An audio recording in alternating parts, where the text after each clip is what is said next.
ओम साई राम, जय साई राम। बाबा की कृपा आप सभी पर बनी रहे, आपके परिवार पर सदा बनी रहे।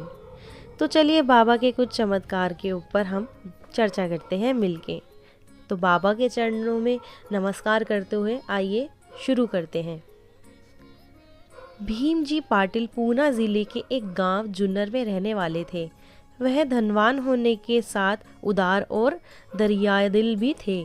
सन 1909 में उन्होंने बलगम के साथ क्षय रोग की बीमारी हो गई थी, जिस कारण उन्हें बिस्तर पे ही रहना पड़ा। घर वालों ने इलाज कराने में किसी तरह की कोई कोर कोर कमी कसर ना छोड़ी, लेकिन कोई लाभ नहीं हुआ। वे हर ओर से पूरी तरह से निराश हो गए और भगवान से अपने लिए मौत मांगने लगे। फिर ऐसे में अचानक पाटिल को नाना साहेब चांदोरकर की याद आई। उन्होंने उन्हें लाइलाज बीमारी के बारे में विस्तार से वर्णन करते हुए पत्र लिखा। चूँकि नाना साहेब भीमा पाटिल के पुराने मित्र थे, सो पत्र पढ़कर बेचैन हो उठे। जवाब में उन्होंने शिरडी और साईं बाबा का महत्व बताते हुए उनकी शरण लेने को कहा कि अब इसके अलावा और कोई उपाय नहीं है। नाना साहेब का पत्र पाकर उनके वचनों पर विश्वास करते हुए उन्हें आशा की किरण दिखाई दी। उन्होंने शिरडी जाने की तैयारी की, साथ में घर वाले भी थे। उन्होंने शिरडी में लाकर मस्जिद में बाबा के सामने लिटा दिया।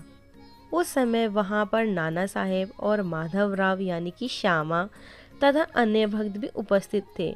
भीमा की हालत देखकर बाबा बोले, ये सब तो पूर्व जन्म के दुष्कर्मों का फल है। मैं कोई मुसीबत मोल लेना नहीं चाहता। साईं बाबा का जवाब सुनकर भीमा ने बाबा के चरण छूकर गिड़गिड़ाते हुए अपने प्राण बचाने की विनती की, तो बाबा के मन में करुणा पैदा हो गई। बाबा पाटिल से बोले, ऐसा भीमा घबरा मत। जिस समय तू शिरडी में दाखिल हुआ उसी क्षण तेरी बदनसीबी दूर हुआ। मस्जिद का फकीर बड़ा दयालु है।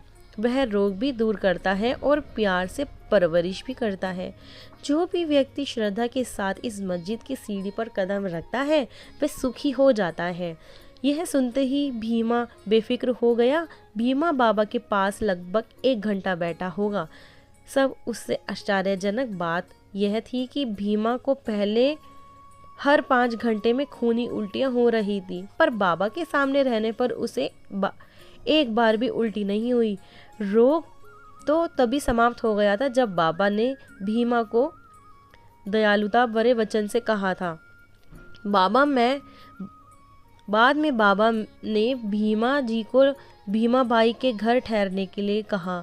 बाबा के कहने पर भीमा पाटिल भीमा बाई के घर रुक गया और थोड़ी ही दिन में उसका रोग पूरी तरह से ठीक हो गया। वह बाबा का गुणगान करता हुआ अपने घर को लौट गया और बाबा के दर्शन करने के लिए आने लगा।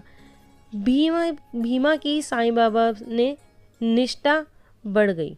ओम साई राम, जय साई राम। ये भी आज बाबा का एक छोटा सा चमत्कार था जो मैंने आपके सामने प्रस्तुत किया कि किस तरीके से बाबा ने भीमा की जो बीमारी थी वो उसको जड़ से उखाड़ फेंका। और इसी तरीके से हमें बाबा पे विश्वास करना चाहिए। एक बार आप बाबा की तरफ एक कदम बढ़ाएंगे तो बाबा आपकी तरफ 100 कदम बढ़ाएंगे। तो इसलिए हमेशा बाबा का ध्यान लगाइए। देखिए इसका रिज़ल्ट बहुत जल्दी ही मिलता है। ये सब आजमाई हुई चीज़ें हैं। तो बाबा का ध्यान कीजिए, बाबा का प्रचार कीजिए। मैं ये नहीं कहती बाबा का प्रचार, ही शायद मैंने रॉन्ग बोल दिया, लेकिन ये कि बाबा का ध्यान कीजिए, अच्छे विचार लाइए दिमाग में और बाबा के जो वर्ड्स हमें दिए हुए हैं श्रद्धा और सबूरी, हमें उसको फॉलो करना अपनी ज़िंदगी के अंदर बहुत इम्पॉर्टेंट है। तो अब हम आगे मैं और चमत्कार आपके सामने लाती रहूँगी किस तरीके से बाबा ने चमत्कार दिखाए हैं। आज के लिए इतना ही। ओम साई राम, जय साई राम। आपका दिन शुभ और मंगलमयी रहे। मेरी वीडियो को ज़्यादा से ज़्यादा शेयर करें, लाइक करें। अगर मेरी वीडियोस आपको अच्छी लगती हों तो कमेंट बॉक्स में आप ओम साई राम का जयकारा लगा के मुझे बता सकते हैं। ओम साई राम, जय साई राम। आज का दिन आपके लिए शुभ और मंगलमयी रहे। Bye bye. ओम साई राम दोबारा से।